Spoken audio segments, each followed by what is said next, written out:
আসসালামু আলাইকুম বন্ধুরা, আপনারা দেখতে পাচ্ছেন পুলিশে নতুন একটি নিয়োগ বিজ্ঞপ্তি প্রকাশিত হয়েছে বেসামরিক পদে। আমরা এই নিয়োগ বিজ্ঞপ্তি সম্পর্কে আলোচনা করব। তার আগে আমার একটি রিকোয়েস্ট, যারা এখন আমাদের এই চ্যানেলটি সাবস্ক্রাইব করেনি তারা আমাদের এই চ্যানেলটি সাবস্ক্রাইব করে আমাদের সঙ্গেই থাকুন নিত্য নতুন চাকরির সার্কুলার পেতে।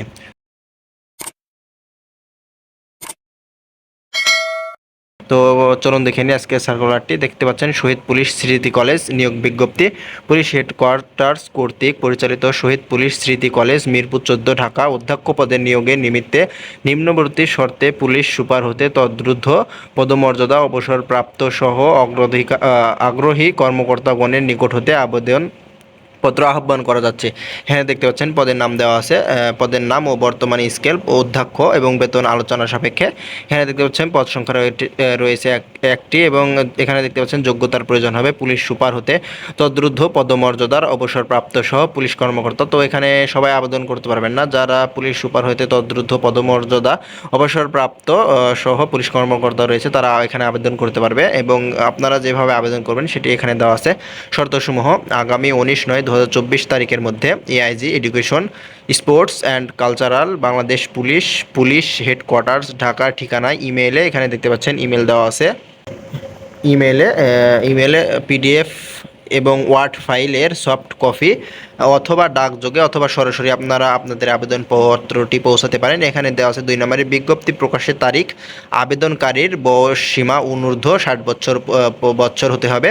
এবং 3 নম্বরে দেখতে পাচ্ছেন আবেদনকারীকে সংযুক্ত ছক www.police.gov.bd অথবা www.spsc.edu.bd হতে সংগ্রহপূর্বক এখানে যে আপনারা ইমেলটি দেখতে পাচ্ছেন এখান থেকে আপনাদেরকে সংগ্রহ করতে হবে এই আবেদনপত্রটি এবং মোতাবেক আবেদন করতে হবে।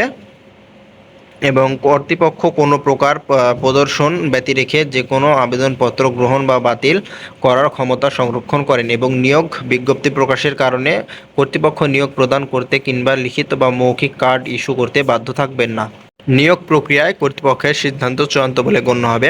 আবেদনপত্র যাচাই বাছাই পূর্বক কেবলমাত্র সংক্ষিপ্ত তালিকাভুক্ত প্রার্থীকে মোবাইল ফোন SMS এর মাধ্যমে লিখিত মৌখিক পরীক্ষার তারিখ ও সময় জানানো হবে।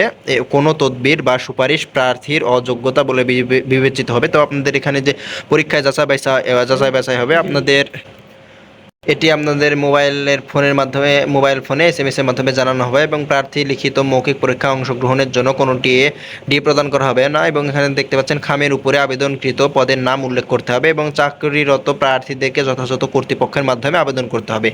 তো এই ছিল আজকের নিয়োগ বিজ্ঞপ্তি। পরবর্তী নিয়োগ বিজ্ঞপ্তি পেতে আপনারা আমাদের এই চ্যানেলটি সাবস্ক্রাইব করে আমাদের সঙ্গে থাকুন। ধন্যবাদ সবাইকে।